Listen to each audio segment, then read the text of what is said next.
Well, thank you very much, ladies and gentlemen. That was our tribute to ABBA. You know, ABBA was one of the most popular and successful musical groups of all time. But we want you to think a little further back now, because ABBA was, what, early 70s, mid 70s, 72, 73, 74? Something like that. I want you to think back now to when I was just a little boy. 1964. Sounds good. Nobody believes that. I'm not sure why, but I do want you to think back to early 60s. That's when I was in high school. Some of the best years of my life. Actually, it was the best 6 years of my life. But I had lots of favorite subjects.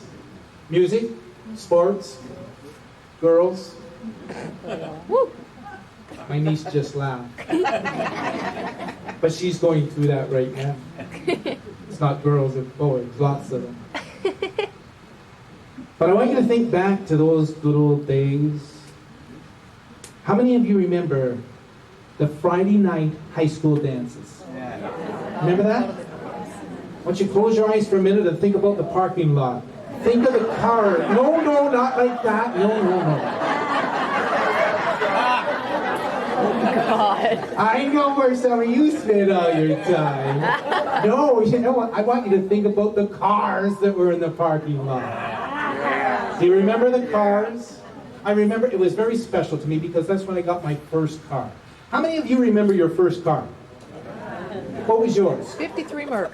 A 53 Merc. What color was it? Two-tone gray. Two-tone gray. Four-door. Four-door. My daddy picked it up. And it was big, wasn't it? That was a big car. Yeah. What about you, sir? What was yours? What kind of a Ford? 1937 Ford. That was a good car. A big step up from the Model T, right? Anybody else remember their first car? Sir? A 53 Chevy Bel Air. Red and white? No? What color? Green and white? Oh, I remember that color. It's a great car. Sir? Or ma'am, I'm sorry. 48 Plymouth named Chauncey. A 48 Plymouth named Chauncey. There's a story there, isn't there? Well, like I said, that's when I got my first car. And my first car was a 1956. Anybody have any idea what kind of a 1956 it might be? A Chevy? No. Ford. It wasn't a Ford. A Plymouth? No. DeSoto. A Pontiac? No. Studebaker. A DeSoto. How do you know that? Have you seen the show? No, he's right. It was a beautiful, beautiful black and white 1956 DeSoto. It was about 1.5 times the size of the Merc. It took a long time to get it going, but boy, could it ever go after you got it going. Do you know I had my own car when I was a teenager? Was it a DeSoto? Nope. No? Nothing fancy like a DeSoto. Model B. Nah, I wish. Mine was a plain beige 1960 Chevy station wagon. Yeah, I know, it wasn't much to look at. Matter of fact, the girls used to turn and walk in the opposite direction when they saw me coming at them. Didn't bother me that much though, because I wasn't really into cars. Girls now, that's another story. Let me tell you about one girl that I had my eye on in particular. Her name was Olivia. Yeah, I can almost hear what you're thinking. Olivia, that sounds pretty classy, doesn't it? Probably too classy to go out with a guy who drove a mere Chevy. But I was determined, and I had a plan.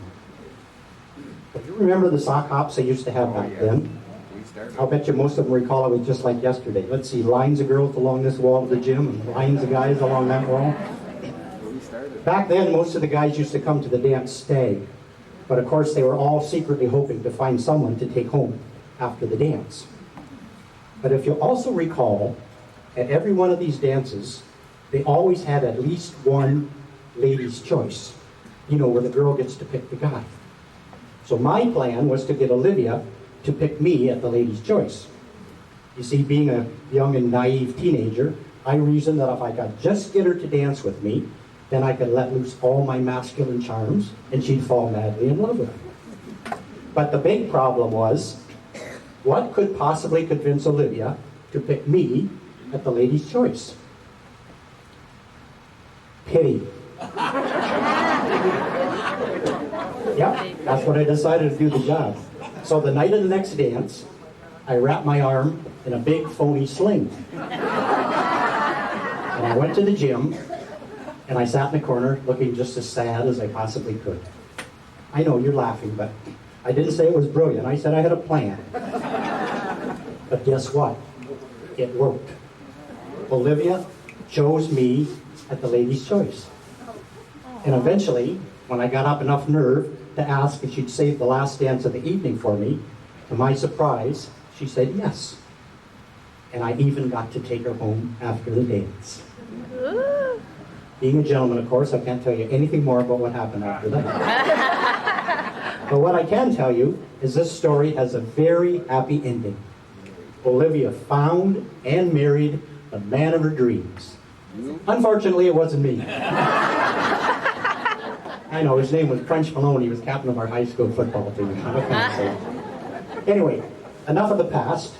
We're here now, and the theme of tonight's show is malt shop memories. And when I think of a malt shop, I automatically think of a jukebox.